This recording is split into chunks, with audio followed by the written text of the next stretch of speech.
আসসালামু গিয়াসউদ্দিন বলছি অগ্র ডেয়ারি ফার্মের পক্ষ থেকে। যারা আজকে ভিডিওটা দেখছেন সকলকে শুভেচ্ছা। আমি গোপালগঞ্জ জেলার কাশিয়ানী থানার হোগলাকান্দি গ্রাম থেকে বলছি। আমি প্রান্তিক খামারি, শখের বসে খামার করিনি। আমি সবসময় চেয়েছি যে পরের অধীনে বড় কর্মকর্তা না হয়ে নিজের অধীনে কিছু মানুষের কর্মসংস্থানের ব্যবস্থা করা। তার ধারাবাহিকতায় আমি চেষ্টা করছি আপনাদের মুখে খাঁটি দুধ এবং মাংস তুলে দেওয়ার জন্য। যার ধারাবাহিকতায় আসছে কুরবানি উপলক্ষে আমার ফার্ম থেকে সুবিশাল 4টি সার প্রস্তুত করেছি, যেগুলো ইতিমধ্যে আপনাদের সামনে উপস্থাপন করছি। আমার পাশে যেটা দেখতে পাচ্ছেন এটা টাইগার, এর বয়স 6 দাঁত, আনুমানিক বয়স 36 বছর। আমার ফার্মেরই সন্তানেরা আমার সন্তানের মতো লালিত পালিত হচ্ছে। সম্পূর্ণ অর্গানিক খাবার দিয়ে তৈরি করেছি এবং পর্যাপ্ত কাঁচা ঘাস এবং খড় রয়েছে, যেগুলা দিয়ে এবং দেশি বিভিন্ন দানাদার খাবার সংমিশ্রণে এটাদের তৈরি করা হয়েছে। কোনো প্রকার খারাপ ধরনের খাবার সংমিশ্রণ নেই। এটা টাইগার, তারপরে দুরন্তর অলমোস্ট 4 দাঁত, এটা 32 মাস, তারপরে রাজাবাবু, তারপরে সর্বশেষ যে গরুটা রয়েছে ওটা হচ্ছে ধলাপাহাড় বয়স 2 বছর 2 দাঁত। তো সুবিশাল যে 4টি গরু রয়েছে সেটা সম্পূর্ণ অর্গানিকভাবে প্রস্তুত করা হয়েছে এবং আপনারা দেখছেন যে মেদবহুল নয়, টান দিলে এখনও চামড়াটা অনেক চলে আসে। তো আপনারাও ইতিমধ্যে দেখতে পাচ্ছেন। আর আমার গরুটার এত সুন্দরভাবে আমি স্বাভাবিকভাবে লালন পালন করছি, উপরে কোনো ফ্যানও দেওয়া হয়নি যাতে মজবুত থাকে। তো আপনাদের কাছে হৃদয়গ্রাহী আবেদন, আপনারা যারা বড় সার খুঁজছেন বাংলাদেশের, তো সকলে আমার ফার্মের 4টি সার দেখতে পারেন। ইনশাল্লাহ হয়তো আপনাদের আমার সার 4টি নিরাশ করবে না। আসসালামু আলাইকুম, আমি মোহাম্মদ তুহিন মোল্লা, ব্রাকের এআই কর্মী, মহেশপুর ইউনিয়ন। এই যে দেখতে পাচ্ছেন আসন্ন 22 কোরবানির উপলক্ষে যেগুলো সার এখানে আছে, এই সারগুলো আমার ব্রাকের সিমেন্ট 186, 185, এইগুলোই আমার ব্রাকের সিমেন্ট। এটা সারা বাংলাদেশে পর্যাপ্ত পরিমাণ আছে। আর যে যেখানে আপনারা গাভী পালন করবেন, আমাদের ব্রাকের এআই কর্মী আছে, সেইখান থেকে আপনারা এই সমস্ত সিমেন্ট কালেকশন করবেন। আপনারা সুন্দর এবং ভালো বীজ পাবেন। আশা করি আপনারা এর থেকে উপকৃত হবেন আরও বেশি করে। আসসালামু আলাইকুম সুপ্রিয় দর্শক, আশা করছি আপনারা সবাই ভালো আছেন। সবাইকে খামারবাড়ির নতুন একটি পর্বে স্বাগতম জানাচ্ছি। আমি শামীম আহমেদ। দর্শক বন্ধুরা, আজ আমরা চলে এসেছি গোপালগঞ্জ জেলার কাশিয়ানী থানার হোগলাকান্দি গ্রামে। আজকে আমরা এসেছি এই গ্রামেরই অগ্র ডেইরি ফার্মে। আর এই ডেইরি ফার্মের উদ্যোক্তা হচ্ছেন গিয়াসউদ্দিন গালিব ভাই, যিনি মূলত একজন সাবেক ব্যাংক কর্মকর্তা। উনি আগে ব্যাংকে চাকরি করতেন। উনি ব্যাংকের চাকরি ছেড়ে দিয়ে উদ্যোক্তা হওয়ার নেশায় উনি ওনার বাড়িতে একটি ফার্ম গড়ে তুলেছেন 4 বছর আগে। তো আমরা আজকে আপনাদেরকে দেখাবো ওনারই ফার্মের খুব সুন্দর সুন্দর 4টি গরু, যেগুলো ওনার গাভীর ঘরে বাচ্চা। উনি আসন্ন 2022 কুরবানিকে কেন্দ্র করে মোটাতাজাকরণ করেছেন এবং খুব বড় বড় গরু, যেগুলো আসলে প্রত্যেকটা ঈদে কিন্তু আপনারা দেখে থাকেন যে প্রান্তিক খামারে খুব বড় বড় গরু লালন পালন করে থাকেন। তো উনি এরকম 4টি বড় বড় গরু লালন পালন করেছেন। তো আপনারা আমার পিছনে দেখতে পাচ্ছেন ভাই সেই সুন্দর সুন্দর 4টি বড় বড় গরু, এবং উনি আমাদেরকে জানিয়েছেন এগুলো সম্পূর্ণ দেশীয় খাবার এবং প্রাকৃতিক খাবার দাবারের মধ্যে এই গরুগুলো নিয়ে মোটাতাজাকরণ করেছেন। তো আজকে আমরা আপনাদেরকে জানাবো গিয়াসউদ্দিন গালিব ভাইয়ের সেই সুবিশাল 4টি গরু সম্পর্কে, যার একটি হচ্ছে টাইগার, একটি দুরন্ত, রাজাবাবু সহ ধলাপাহাড়। তো আজকে আমরা এই 4টি গরু সম্পর্কে আমরা আপনাদেরকে জানাবো যে গরুগুলো কতদিন ধরে লালন পালন করতে এসেছেন, কিভাবে লালন পালন করতে এসেছেন, এগুলোর ওজন কিরকম রয়েছে এবং উনি এই গরুগুলোর দাম কিরকম আশা করতেছেন এবং আপনারা কিরকম দাম হলে ভাইয়ের কাছ থেকে এই গরুগুলো কুরবানির জন্য সংগ্রহ করতে পারবেন সেই সম্পর্কে। তো দর্শক বন্ধুরা, আশা করছি গোপালগঞ্জের বড় বড় 4টি গরু সম্পর্কে বিস্তারিত জানতে পুরোটা সময় জুড়ে আপনারা আমাদের সাথেই থাকবেন এবং ভিডিও ভালো লাগলে লাইক ও শেয়ার করে অন্যদেরকে দেখার সুযোগ করে দিবেন। আসসালামু আলাইকুম ভাইয়া। ওয়ালাইকুম আসসালাম। ভালো আছেন শামীম ভাই? জি আলহামদুলিল্লাহ ভালো আছি। আপনি কেমন আছেন? আলহামদুলিল্লাহ। আচ্ছা, তো গিয়াস ভাই, আমি তো ব্যক্তিগতভাবে আপনাকে চিনি, তারপরে যদি আমার দর্শকদের জন্য একটু আপনার পরিচয়টা দিতেন। আমি গিয়াসউদ্দিন, আমি একজন প্রান্তিক খামারি। গোপালগঞ্জ জেলা অন্তর্গত কাশিয়ানী থানার হোগলাকান্দি গ্রামে আমার অবস্থান। আমি আমার এই মুহূর্তে ফার্মে অবস্থান করছি, যেটা অগ্র ডেইরি ফার্ম হিসেবে অনেকে চেনেন। আচ্ছা আচ্ছা, তো গিয়াস ভাই, আপনার এই অগ্র ডেইরি ফার্ম এর যাত্রা শুরু সম্পর্কে একটু জানতে চাই। কতদিন আগে এই ফার্মের যাত্রা শুরু, কিভাবে শুরু? মূলত আমি প্রাইম ব্যাংকে জব করতাম। জব করতে করতে 1.5 বছর পরে আমি ক্লান্ত হয়ে পড়লাম। ভাবলাম যে পরের অধীনে আর ভালো লাগছে না, দেখি নিজে কিছু কর্মপ্রয়াস সৃষ্টি করা যায় কিনা। যার ধারাবাহিকতায় আমি হঠাৎ করে প্ল্যান আসে যে কয়েকটা ফ্রেন্ডের সাথে গল্প করছিলাম, প্ল্যান আসে আমি ফার্ম করব। যেই চিন্তা সেই কর্ম শুরু। 2018 সালের 18 এপ্রিল আমার যাত্রা শুরু হয়, ইনশাআল্লাহ চলছে আপনাদের দোয়ায়। 2018 সালে কতগুলো গাভী দিয়ে আপনার ফার্মে যাত্রা শুরু? প্রথমত আমি 4টি সার গাভী কিনে নিয়ে আসি সিরাজগঞ্জ থেকে, সেখান থেকে শুরু। এরপরে পর্যায়ক্রমে কিছু কিছু কিনেছি, আবার যেগুলো খারাপ করছে, ফেল করছে, সেগুলো বিক্রি করে দিয়েছি, এভাবে চলছে। আচ্ছা, বর্তমানে আপনার ফার্মে কতগুলো গরু রয়েছে? আমার সব মিলিয়ে 95টার মতো গরু বাছুর সব মিলিয়ে রয়েছে, যেগুলো দেখছেন আমার ফার্মেরই উৎপাদিত বাচ্চা। আচ্ছা আচ্ছা, এই 4টা হচ্ছে আপনার ফার্মেরই বাচ্চা? হ্যাঁ, এটা তৃতীয় পর্যায়ে যে গাভীগুলা কিনি সেখান থেকে এই বাচ্চাগুলো আমি পাই। আচ্ছা, তো গিয়াস ভাই ফার্ম তো শুরু করেছেন 4 বছর হয়েছে। 4 বছর। আচ্ছা, এবং আমরা এখানে দেখতে পাচ্ছি 4টা বড় বড় গরু। এই 4 বছরের মধ্যে কি এই প্রথম মানে 4টা বড় গরু পালন করেন, ইতিপূর্বে এরকম বড় গরু পালন করেছেন? না, আসলে ডেইরি বেস যেহেতু কখনো চাইনি যে ওইভাবে সার নিয়ে ফোকাস হই, আচ্ছা তো পালতে পালতে হয়ে গেছে। একে স্পেশাল ভাবে যত্নও করিনি। ইভেন আমার এর উপরে যে ফ্যান দিতে হয় ঠান্ডা লাগানোর জন্য সেটা ব্যবস্থা করিনি। এটা উইদাউট ফ্যান ছাড়া আপনি এই গরু পালন করতেছেন? তার প্রমাণ দেখতে পাচ্ছেন, আচ্ছা, কোনো ফিড নেই, সম্পূর্ণ দেশি যে খাবারগুলো আমরা পাই বাজার থেকে সেটা সংগ্রহ করে সংমিশ্রণ করে নিজে ভাঙিয়ে নিয়ে আসি, সেটাই খাওয়াচ্ছি। আচ্ছা আচ্ছা, এই যে নিজেরা দেশীয় খাবার দাবার বলেন, সেই খাবার দাবার তারিখে কি কি রয়েছে? খাবার ভিতরে রয়েছে, যেহেতু দ্রব্যমূল্য অনেক বেশি, তো আমি মাঝে ধান কিনেছি অল্প দাম করে। ওই ধান আমার বাবার কলাই ছিল, ঘরে কলাই, তারপরে ছিল ছোলা, তারপরে ভুট্টা, গম, এইগুলোর সংমিশ্রণে, আর মাঝে মাঝে সরিষার খোল দিয়েছি, পর্যাপ্ত পারিনি। আচ্ছা আচ্ছা, তো এই যে নিজে আপনি তৈরি করতেছেন, হ্যাঁ, সেক্ষেত্রে বাজার থেকে কিরকম টাকা আপনার খরচ কম পড়তেছে? আসলে দাম খুব বেশি ভ্যারি করে না, ভ্যারি করে সেটা হচ্ছে দানাদার গুণগত মান। আচ্ছা আচ্ছা, গুণগত মান ঠিক ছিল, সেটার জন্য যে দাম একটু বেশি হলে সমস্যা নাই, মানটা ভালো থাক। মানটা ভালো, হ্যাঁ। আচ্ছা, এই যে গরুগুলো লালন পালন করেছেন, একটা কি পরিমাণ আপনি দানাদার দিয়েছেন? দানাদার বলতে আগে দিতাম 7-8 কেজি, এখন 10 থেকে 12 কেজি করে প্রতিটা দানাদার খাবার পাচ্ছে প্রতিদিন। আর পর্যাপ্ত কাঁচা ঘাস, 20 বিঘায় কাঁচা ঘাস আছে, প্রায় 9-10 একর ঘর আছে, পর্যাপ্ত কাঁচা ঘাস খাওয়াই, আর 10 থেকে 12 কেজি দানাদার খাবার। আচ্ছা, দানাদার খাবারটা মানে কখন কখন দিচ্ছেন? দানাদার খাবার সকালে 7টার দিকে আর দুপুর 2টার দিকে। আচ্ছা, আর এই যে কাঁচা ঘাস এবং খেরের কথা বললেন, কি ঘাস চাষ করেছেন? আমি পাকচং ঘাস চাষ করেছি শুরু থেকেই, এবং সারা গোপালগঞ্জ ফরিদপুরে আলহামদুলিল্লাহ আমি এখানে এর বংশ বিস্তার করেছি। আচ্ছা, কি ঘাসের কাটিং দিয়ে? হ্যাঁ, কাটিং দিয়ে বিক্রি করেছি, ফ্রি দিয়েছি, যে যেভাবে পারি নিয়েছে, ইভেন এখনো দেই। এখনো দিচ্ছেন? হ্যাঁ। আচ্ছা আচ্ছা, তাহলে আপনার যে 4টা গরু সম্পূর্ণ প্রাকৃতিক খাবার দাবার মধ্যে লালন পালন করা? আলহামদুলিল্লাহ। আচ্ছা আচ্ছা, তবে এই যে গরুগুলো সম্পর্কে জানতে চাই, এগুলো তো প্রত্যেকটা হচ্ছে আপনার গাভীর করে বাচ্চা? হ্যাঁ, আমার গাভী। আচ্ছা, এই যে শুরুতে যে গরুটা দেখতে পাচ্ছি, হ্যাঁ, টাইগার, এটার নাম টাইগার? হ্যাঁ, টাইগার। আচ্ছা। শুরু থেকে প্রতিটা গাভী বাচ্চা প্রসব করার পরবর্তী আধা ঘন্টার ভিতরে আমরা প্রতিটা গাভী 95টা গরু আছে, 95টা নাম আছে, এবং একটার সাথে আরেকটা নাম মিল নেই, 95টা নাম আছে, এবং ওরা এতটাই যে নাম বলে ডাক দিলে ওরা সাথে সাথে রেসপন্স করে। আচ্ছা আচ্ছা, এবং আমার সন্তানের মতো লালিত পালিত করি। আমার যারা ভাই আছে এখানে সিরাজগঞ্জের, ওরা পালিত করে, ওদের উপরে ডিপেন্ড করে আমার ফার্মটা।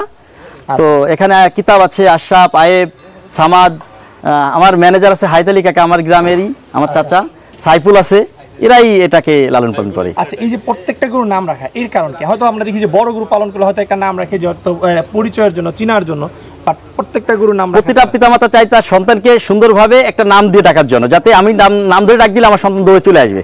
ইভেন আমি যখন ওরা যখন গাভীর দুধ দহন করে, তখন ওই গাভীর যে বাচ্চা থাকে যে ঘরে, ও ঘরে বাচ্চাগুলো থাকে, ডাক দিলে একটা চলে আসে।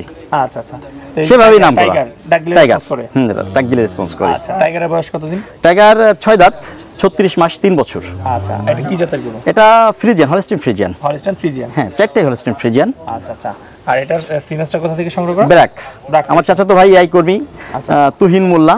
তো এই যে ব্র্যাকের যে সিমেন্স আপনার দেওয়া হচ্ছে, এর কারণ কি? আমি আগেও আমার ফার্ম করার আগেও আমি বিভিন্ন জায়গায় দেখেছি যে ওদের ব্যারাকের বুলগুলা অনেক বেশি পপুলারিটি পাইছে, ওদের এইগুলো অনেক বেশি হেলদি হয় এবং গ্রোথটা ভালো থাকে। তো সেই জন্যই, আর কালারের একটা ব্যাপার আছে, ব্যারাক মানে একটু সাদা কালো সংমিশ্রণ থাকে, পাকড়া থাকবে, এই জন্য। আপনি ওদের ইয়েতে? আলহামদুলিল্লাহ। আচ্ছা আচ্ছা, তাহলে টাইগারের বয়স হচ্ছে 3 বছর। 3 বছর, দাঁতে কয় দাঁত? 6 দাঁত। 6 দাঁত। আচ্ছা, টাইগারের ওজন আছে কতটুকু? টাইগার আসলে ওইভাবে মাপা হয়নি স্কেল দিয়ে, তো আমরা আনুমানিক একটা বুঝ পাওয়ার জন্য ফিতা দিয়ে মাপছিলাম, তাতে 1050 কেজি প্লাস, এক টন প্লাস। আচ্ছা, আনুমানিক। আচ্ছা, তো একটু এদিক ওদিক হইতে পারে, সেটা স্কেলে মাপে, বেশি হতে পারে, ইনশাআল্লাহ এক টনের কাছাকাছি হয়ে যাবে ইনশাআল্লাহ। আপনি তো অনেক গরু দেখছেন, সারা বাংলাদেশে দৌড়াচ্ছেন, আপনি ভালো জানেন। আচ্ছা আচ্ছা, ঠিক আছে। তো আমরা আরো 3টা গরু আছে, সেগুলো সম্পর্কে একটু জানি। তো গিয়াসবের পরে আমরা যে গরুটা দেখতে পাচ্ছি সাদা গরু, হ্যাঁ, এই গরুটার নাম কি?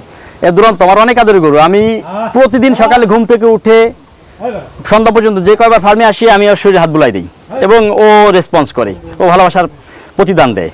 আচ্ছা আচ্ছা, খুবই ভালো গরু, সভ্য গরু, দুরন্ত। হ্যাঁ, বোবা জিনিস, এদেরকে যত ভালোবাসা দিবেন এর যে দ্বিগুণ ভালোবাসা আসলে এদের কাছ থেকে পাওয়া যায়। আচ্ছা, দুরন্তর বয়স কিরকম? দুরন্ত 34 মাস হবে। 34 মাস, 4 দাঁত। 4 দাঁত। আচ্ছা, এটাও কি ব্র্যাকেট সিমেন্স? হ্যাঁ, ব্র্যাকেট ছিবেন। ইভেন দেখেন এখনো টান দিলে চামড়াটা অনেক চলে আসে, অনেক। আচ্ছা আচ্ছা, ঠিক আছে। আর দুরন্তর ওজন আছে কিরকম? দুরন্ত টাইগারের মতো 1 টন প্লাস। 1 ton plus. জি। আচ্ছা আচ্ছা, ঠিক আছে, চলো আমরা এর পরেরটা দেখি। তো ভাই দুরন্তর পরে যে গরুটা দেখতে পাচ্ছি এটা সম্পর্কে একটু জানতে চাই। ওটা রাজা বাবু, ওর মা আমার পাশে যে সেটা আছে। আচ্ছা আচ্ছা, রাজা বাবু, দুরন্ত রাজা বাবুর মাকে একসাথে কিনে নিয়ে আসা হয় সিরাজগঞ্জ থেকে। আমার এখানে 2 মাস পালার পরে বাচ্চা দেয়। ওটার বয়সও প্রায় 34 মাস। আচ্ছা, ওটা অনেক আদরের। ওটা 4 দাঁত বয়স, 4 দাঁতে 4টে হয়েছে। আর ওজনটা ওজন ওটা 850 থেকে 900 কেজি। 850 থেকে 900। আচ্ছা, তো রাজা বাবুর পরে যে সাদা গরুটা দেখতে পাচ্ছি ওটা? রাজা বাবুর পরে ওটা ওদের থেকে অনেক ছোট, মাত্র 2 দাঁত, 2 বছর বয়স হয়েছে। ওটা নাম হচ্ছে ধলা পাহাড়। ওটা ওজন 850 থেকে 900 কেজি। 850 থেকে 900 কেজি। আচ্ছা, ঠিক আছে। তো গিয়াসউদ্দিন ভাই, এই যে 4টা গরু পালন করতেছেন 2-3 বছর ধরে, কি ধরনের সমস্যা আপনি ফেস করতেছেন? অ্যাকচুয়ালি ওরকম কোনো সমস্যা ফেস করিনি এখনো। আর যেহেতু অর্গানিক খাবারই ওদের খাওয়াই, আর যেটা আমার নিজস্ব তত্ত্বাবধানে নিজস্ব লোকাল বাজার থেকে কালেক্ট করি, সেজন্য খারাপ কিছু খাবার খাওয়াইনি। আর এ পর্যন্ত কোনো রকম সমস্যার সম্মুখীন হয়নি। নিয়মিত ভ্যাকসিন করা হয়? হ্যাঁ, এফএমডি ভ্যাকসিন নিয়মিত করা হয়। 3-4 মাস পর পর কৃমির ডোজ করা হয়। আচ্ছা, শুধু কি এফএমডি আর হচ্ছে কৃমি? হ্যাঁ, অন্য আর কোনো ভ্যাকসিন? আর অন্য কোনো ভ্যাকসিনও করা হয়নি।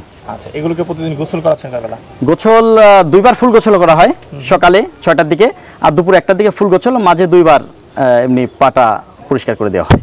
আচ্ছা, ঠিক আছে। তো গিয়াসউদ্দিন ভাই, দামগুলো জানতে চাই, কারণ দর্শকদের মেইন আকর্ষণ হচ্ছে দাম জানতে চাও। তো এই যে শুরুতে যেটা আপনারা, অ্যাকচুয়ালি অত বেশি দাম চেয়ে তো আমি নিজেকে হাইলাইটস করব না, আমি যেহেতু কোনো ফলো খাওয়াইনি, সুতরাং আমার এক্সপেকটেশন অত বেশি না। আমার টার্গেট যে আমি এইটা টাইগার দুরন্ত 8 লাখ করে, আর রাজাবাবু ধলা পাহাড় 6.5 লাখ করে। আচ্ছা, তাহলে দুইটা হচ্ছে 8 করে 16 আর দুইটা হচ্ছে 6.5 করে 13। আচ্ছা, তাহলে আপনার 4টা গরুর দাম হচ্ছে 16 আর 13 29 লাখ। জি, একসাথে 29-30 যাই হোক। আচ্ছা, একসাথে শুনতে কিন্তু অনেক মনে হয়। আর আমি একসাথে বলবো না কখনো হাইলাইট করার জন্য, একটা 4টে দেখাই একটার দাম চেয়ে না। প্রতিটা কেউ ভিন্ন ভিন্ন নিতে চাইলে ভিন্ন ভিন্ন ভাবে, আবার যদি বলে যে 4টেই নিব, 4টে একসাথে, যেভাবে ক্রেতা যেভাবে সন্তুষ্ট, আমার পণ্য আমি সেভাবে সরবরাহ করতে থাকবো। আচ্ছা, ঠিক আছে। আর ভাই, ঈদ পর্যন্ত লালন পালন করে দিবেন তো নাকি? তা তো অবশ্যই, আমার সন্তান যতদিন থাকে ততদিন আমার কাছে। আর এখন তো অনেকে তো ঈদ পর্যন্ত ডেলিভারি ফ্রি দেয়, যদি কেউ সঙ্গে সেক্ষেত্রে কি ডেলিভারি ফ্রি দিয়ে দেওয়া হবে এরকম? কন্ডিশন না থাকলে আমি ইনশাল্লাহ নিজে আত্মতৃপ্তি থাকার জন্য, তাকে খুশি করার জন্য, যেহেতু আমার ডেইরি খামার, প্রতি বছর এরকম গরু আসবে, হয়তোবা একটা কাস্টমার ধরে রাখা অনেক ভালো ব্যাপার। তো প্রতিদিন বাজারে না যে একটা কাস্টমার যদি আমি ধরে রাখতে পারি, এটা ক্রিয়েট করতে পারি, সেটা তো বিশাল ব্যাপার। সেজন্য তারা চাইলে আমি বাড়িতে পৌঁছায় দেওয়ার চেষ্টা করবো ইনশাল্লাহ।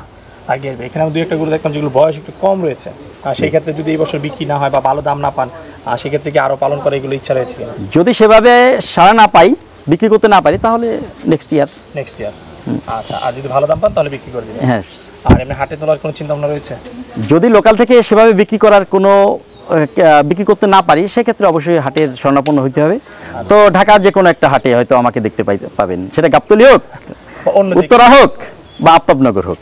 আচ্ছা, নিলে 3টার যে কোনো একটা হাটে নিয়ে যাবেন? হ্যাঁ, নিজের নিলে যে কোনো একটা হাটে। আচ্ছা, ঠিক আছে। তো গিয়াস ভাই, অনেক কথাই বললাম, তো পরিশেষে জানতে চাই, এই যে ব্যাংকের চাকরি ছেড়ে ফার্মের সাথে এখন যুক্ত রয়েছেন, 3-4 বছর ধরে রয়েছেন, 4 বছরের মতো, কি অবস্থা সামগ্রিকভাবে? ভালো আছেন? সামগ্রিকভাবে আসলে যারা উদ্যোক্তা, তাদের হতাশা থাকবে, তার ভিতর থেকে আমার আশার আলো বের করতে হবে। আমি আমার 8-10 জন কর্মচারীর মুখে অন্ন তুলে দিতে পারি, তার পরিবারের ভরণ পোষণের ব্যবস্থা নিতে পারতেছি, আলহামদুলিল্লাহ, এটাই আমার কাছে বড় প্রাপ্তি। ইভেন আমার বাবা মা এখনো অনেক কষ্ট পায় যে তুই যদি চাকরি করতি হয়তো ভালো করতে পারতে, আমরা ঢাকা থাকতে পারতাম। আসলে তারা ঢাকা থাকতে পারতো না, এটা আমার কষ্ট দেখে, মাঝে মাঝে গরু ফেল করে, অ্যাক্সিডেন্ট করে, কষ্ট পায়। আমি আমার কষ্ট দেখে তারাও মুশড়ে পড়ে, সেই হতাশা থেকে হয়তো তারা বলে, কিন্তু বাস্তব দৃষ্টিতে তাকাই তাহলে আলহামদুলিল্লাহ আমি এই আমার সন্তান নিয়ে ভালো আছি। আমার 1.5 বছরের একটা বাচ্চা আছে, যেটা বলেছি মেয়ে, তো ও বাড়িতে নেই, বাড়ি থাকলে অবশ্যই আজকে গরু দেখতেন যে ও কতটা গরু পাগল। রাত্রে 2টার সময় কাঁদতেছে, হঠাৎ করে যদি বলি বাবা হাম্বা, দেখবেন সে হাসি মুখে কান্না সব মিলিয়ে গেছে, বাবার মতো সে, মানে হ্যাঁ। এখন আমি জানি না, আমার ভিতরে আমার নেশা গরু, আর তার মনে হয় যে রক্ত সাথী গরু। স্বাভাবিক, বাবা মার স্বভাবত কিছুটা ছেলে মেয়ের মধ্যে থাকবে। তো গিয়াস ভাই, আমার কোনো দর্শক যদি আপনার সুস্থ সবল গরুগুলো কুরবানির জন্য সংগ্রহ করতে চায়, সেক্ষেত্রে তারা কিভাবে যোগাযোগ করবে? যোগাযোগ, আমার মোবাইল নাম্বার আছে, তো মোবাইল নাম্বারে কারো পছন্দ হলে সে যোগাযোগ করতে পারে। সেক্ষেত্রে আমি আপনাদেরকে মোবাইল নাম্বারটা বলে দিচ্ছি, 01911 22 0063। আচ্ছা, এই নাম্বারে যোগাযোগ করলে তারা গরুগুলো সংগ্রহ করতে পারবে। হ্যাঁ, আচ্ছা, আপনার এই ফার্মের ভবিষ্যৎ পরিকল্পনা কি? আমি যতদিন জীবিত আছি আমি চেষ্টা করব আমার ফার্মকে ধরে রাখার জন্য, আর তারপর ডেভেলপ করার জন্য। প্রতিকূলতা থাকবে, প্রতিবন্ধকতা থাকবে, আর সেটা অতিক্রম করে যাওয়ার নামই জীবন।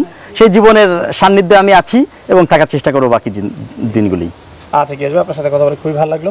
আপনার ভবিষ্যৎ সফলতা কামনা করে এবং এই গরু চারটি যেন আপনার বাসা থেকে বিক্রি হয়ে যায় সেই প্রত্যাশা রেখে আজকের মতো বিদায় নিচ্ছি। ভালো থাকবেন। ধন্যবাদ খামারবিড়ি শামীম ভাই। প্রতিনিয়ত আপনার চ্যানেলে আমি প্রতিটা লাইক দেই, কমেন্টস করি, শেয়ার করার চেষ্টা করি। পাশে থাকবো ইনশাল্লাহ, আপনিও পাশে থাকবেন। আচ্ছা, অনেক অনেক ধন্যবাদ লাইক কমেন্ট শেয়ার করার জন্য। আশা করি সবসময় পাশে থাকবেন ইনশাল্লাহ আপনারাও শেয়ার করবেন।